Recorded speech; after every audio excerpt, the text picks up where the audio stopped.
her daughter never made it home. She vanished without a trace, and no one ever found her. Clara searched everywhere, walking the same streets over and over, calling her daughter's name into the night. She searched until the day she herself died in an accident on that very same road. Scarecast Stories. It was a cold evening in early winter, about 2 years ago. My school had just finished its annual sports day, and because I was part of the organizing team, I stayed behind to help the teachers put everything away. Folding up tents, carrying sports equipment, packing away tables. It was tiring, but nothing out of the ordinary. The only thing I didn't notice was how late it had gotten. By the time I finally left the school grounds, it was already past 9 o'clock at night. Normally, the walk from school to my home felt short and safe. I'd done it countless times, even in the evenings. But that night, something about it felt different. The streets looked empty, and the usual noise of the town seemed to have vanished. Shops were closed, the street lamps flickered on and off, and the cold air bit at my skin. The only sound I could hear was the faint crunch of my own footsteps on the pavement. I told myself not to be silly. It was only a 5-minute walk. I knew this road better than any other, and my house wasn't far. But as I crossed the road leading away from the school gates, I suddenly felt something strange, a pressure, almost like eyes watching me from behind. I tried to shake it off, but my instincts screamed at me that I wasn't alone. At first, I thought it was my imagination playing tricks, but then I heard it, a slow, dragging sound, almost like someone was pulling one foot along the ground. It was faint but steady. Drag, step, drag, step. My heart began to pound harder with each beat, and I froze for a moment, listening. The sound stopped too. Swallowing hard, I forced myself to keep walking. I tried not to look back. I told myself it was nothing, maybe a dog, maybe just the wind. But soon I noticed something that made my blood run cold. A shadow was stretching unnaturally long in front of me, stretching far beyond what the street lamp should have cast. And that shadow wasn't mine. My breath caught in my throat, and when I finally dared to glance over my shoulder, I saw her. A woman. She was limping heavily, her body bent at an odd angle, as if her bones had never healed correctly.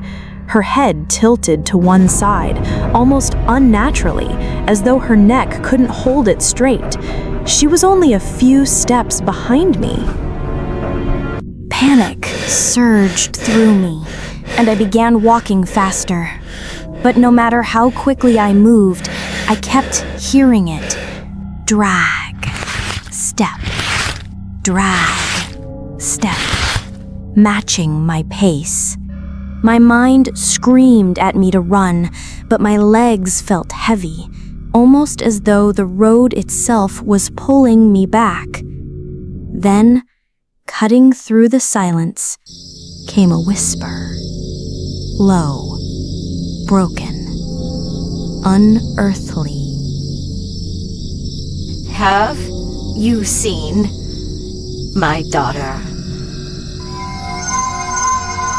I froze in place, my chest tightening so much that I could hardly breathe. Slowly, against every instinct, I turned my head. She was right there. Her face was pale, her hollow eyes staring straight through me. Her lips trembled as she repeated the question.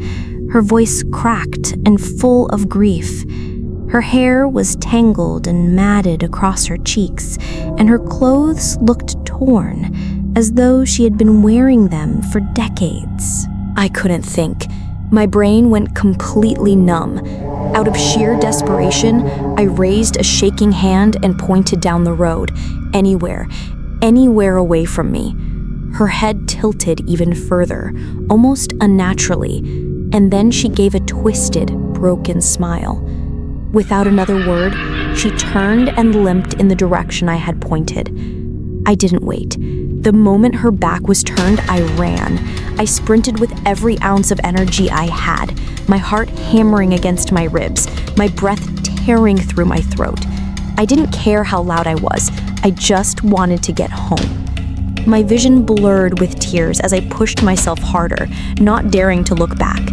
The faint lights of my neighborhood finally came into view, and for a brief moment, I felt a wave of relief.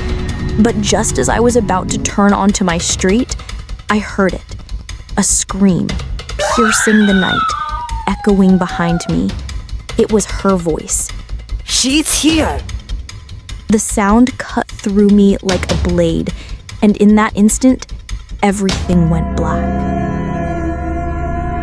The next thing I remember was waking up in my own bed. My parents told me that a passerby had found me collapsed on the road and carried me home. My body was fine, but my mind? I couldn't stop shaking. Later, when I gathered enough courage to ask about what I had seen, I learned something that still chills me to this day. Years ago, there was a woman named Clara who lived near our school. She had a young daughter, a student just like me. One evening, her daughter never made it home. She vanished without a trace, and no one ever found her. Clara searched everywhere, walking the same streets over and over, calling her daughter's name into the night. She searched until the day she herself died in an accident on that very same road. People say Clara never stopped looking. Her spirit still roams the area, limping through the darkness, asking anyone she finds the same heartbreaking question. Have you seen my daughter? And if you answer her, if you tell her where to go, she'll keep following that path, searching endlessly. Some believe she only wanders until someone lies to her. Others say if you look into her eyes and admit you haven't seen her daughter, she takes you with her. To this day, I still don't know what would have happened if I hadn't pointed away. I try not to think about it. All I know is that whenever I walk home at night now, and the streets get too quiet, I find myself listening for that terrible sound. Drag, step, drag, step. And I pray I never hear her voice again.